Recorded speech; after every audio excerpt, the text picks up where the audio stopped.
Somewhere far beyond the grid, past the reach of paparazzi drones and boardroom noise, there's a place that doesn't want to be found. They say Elon Musk once whispered about building a haven untouched by headlines but never mentioned it again. Now, the island breathes in silence, as if keeping a secret too sacred for the world to hold. Whether it was ever meant to exist is still unclear.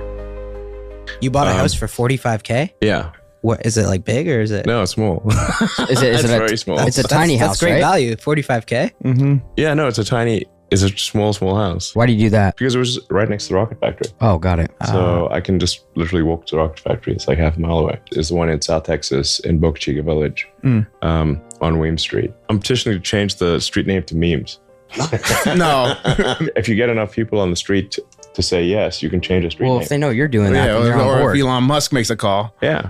Friends of mine come and stay and they're like, they can't believe I'm staying in this house. Like, Yeah, do you like living like that? If I'm there by myself, yeah, it's fine. Or just with little X or something. You know. It's not about size. Welcome. It's about proximity and minimizing commute time, efficiency in life, as in rockets. There are rumors, not the ordinary kind that skitters across gossip blogs or social media headlines, but the sort of murmurs that slip beneath the skin of silence, the kind of rumors that speak in perfume and disappear behind veils of smoke and light. But what if those whispers weren't just metaphors? What if they led somewhere real, so exquisite, even the stars bend closer to listen?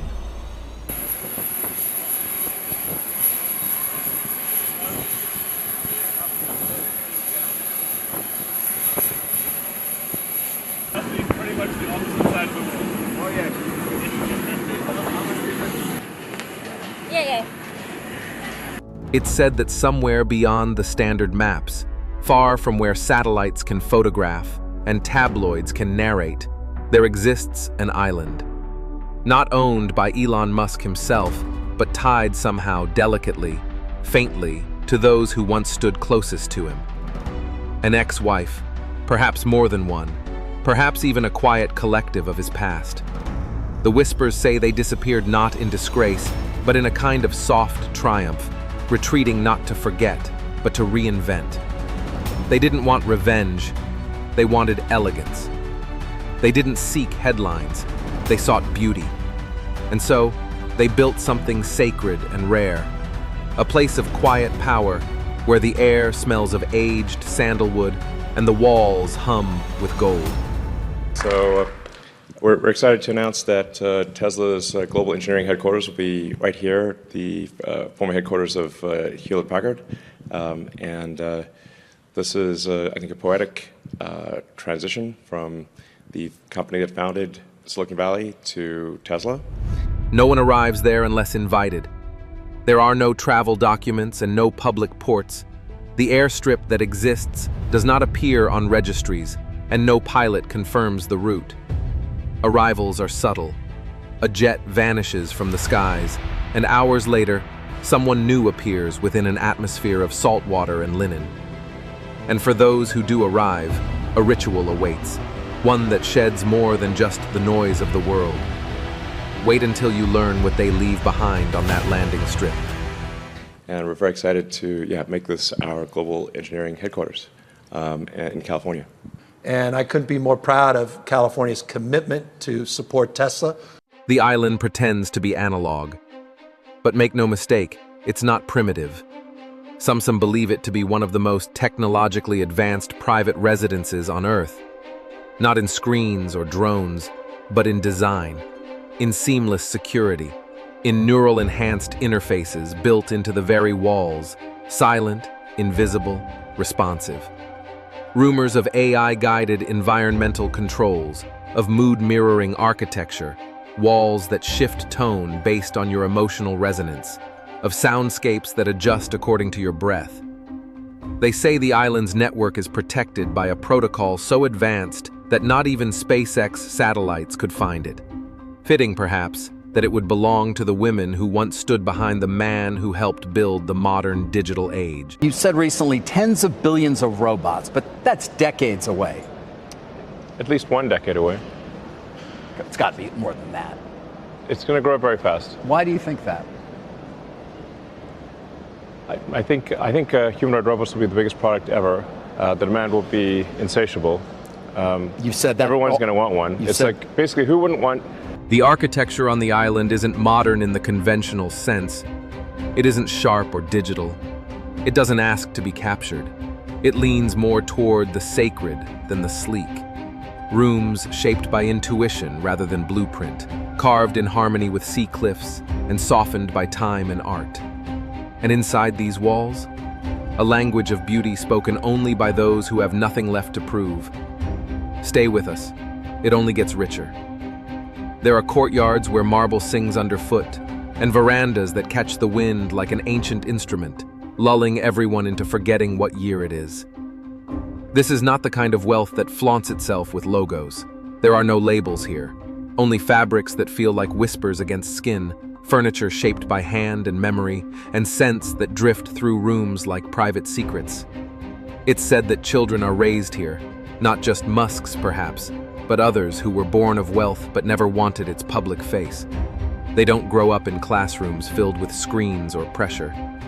Instead, they wander barefoot through citrus groves, learn language by hearing it sung, and understand time not by clocks, but by shadows.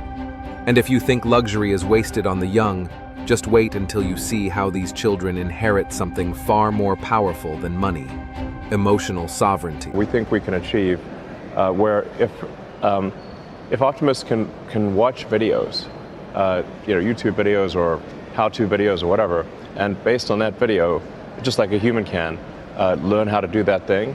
No loud voices are telling them who to become.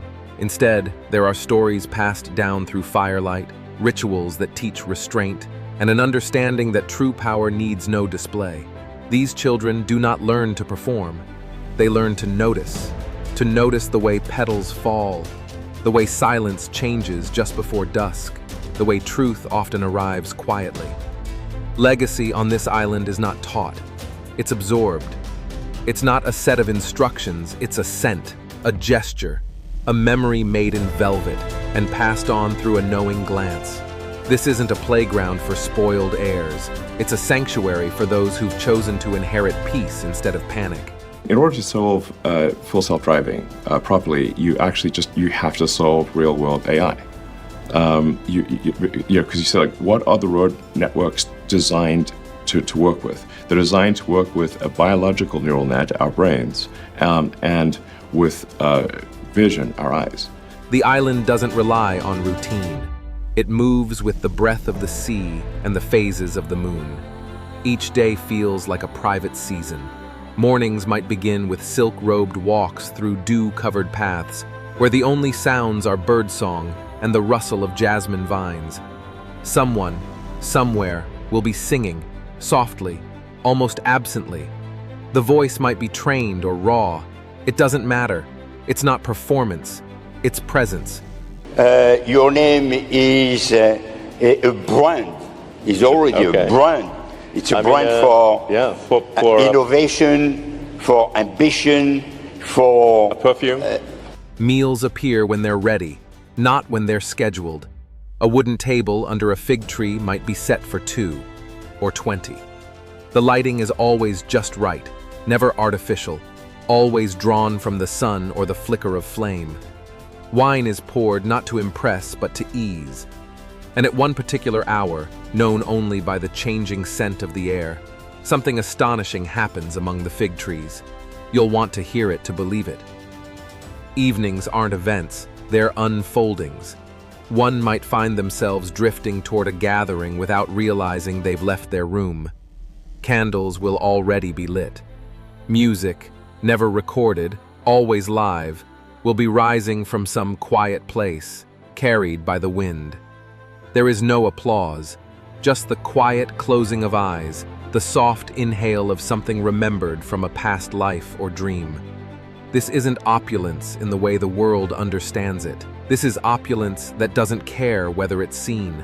This is a wealth that doesn't ask for followers or press coverage. It simply is, and because of that, it feels more divine. But don't mistake subtlety for simplicity. There's a reason even billionaires feel unworthy when they arrive here. You'll understand why soon. Sad about the future, and that pessimistic, and I think this is not great. I mean, we really want to wake up in the morning and look forward to the future. We want to be excited about. Everything here has been touched by time and intention. The linens feel like they were woven from the memory of clouds. The walls carry the weight of ancient stories, told without words. Even the air feels designed, infused not artificially, but by the slow bloom of night-blooming flowers and the warmth of cedar wood aging in the sun. There is no urgency, no chase. The people here move like they've never known panic. Their gestures are deliberate, fluid. Their voices rarely rise. It's not that they don't feel deeply. It's that they no longer perform it for anyone. You know, people do ask me, you know, have I seen UFOs and aliens and that kind of thing? And I haven't. And I think I would have seen them by now. So it appears that we might be the only consciousness, at least in this galaxy. If there is a church on this island, it is everywhere. There are no altars, only moments. The island teaches that sacredness doesn't need walls or pews. Meditation isn't practiced, it's lived. People vanish for hours, not to isolate, but to attune. You might find someone sitting at the edge of the sea, watching foam move like thought. Another might be lying beneath a grove of myrrh trees, fingers sunk into the soil, eyes closed not in sleep, but reverence. There are no mantras. There is breath. There is space. There is meaning, unspoken, and yet the spiritual rhythm of the place is strong. One feels watched, not by surveillance, but by something older. Maybe the ancestors, maybe the sea, maybe the version of themselves they forgot before the noise. It doesn't ask for belief, it invites it.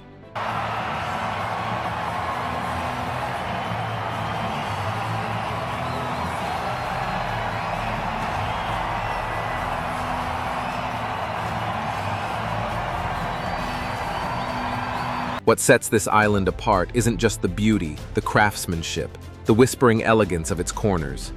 It's the anonymity. There are no nameplates, no introductions. You arrive as yourself, or as someone you wish to become, and no one asks the difference. Those who come here don't seek attention. Many are escaping it. Former icons, discarded legends, people who were once headlines, but now wish only to become poetry. They drift through the days, not hiding, but no longer needing to be found. There is no hierarchy of fame or power here. The woman pruning roses might have once ruled a boardroom. The man pouring your tea may have written code that shaped an empire. No one brags. No one competes. On this island, the currency is peace.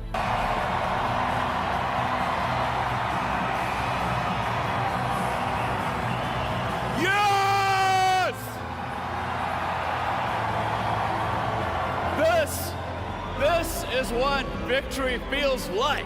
Wealth buys a lot, but it can't buy intimacy, not the real kind.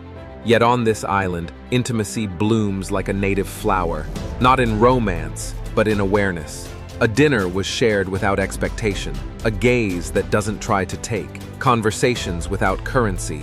Here, vulnerability is the new power. The more you reveal, the more protected you become. This isn't a place where secrets are kept. It's a place where secrets dissolve. What's a dream house for Elon Musk? Like some Tony Stark type shit? Yeah, definitely.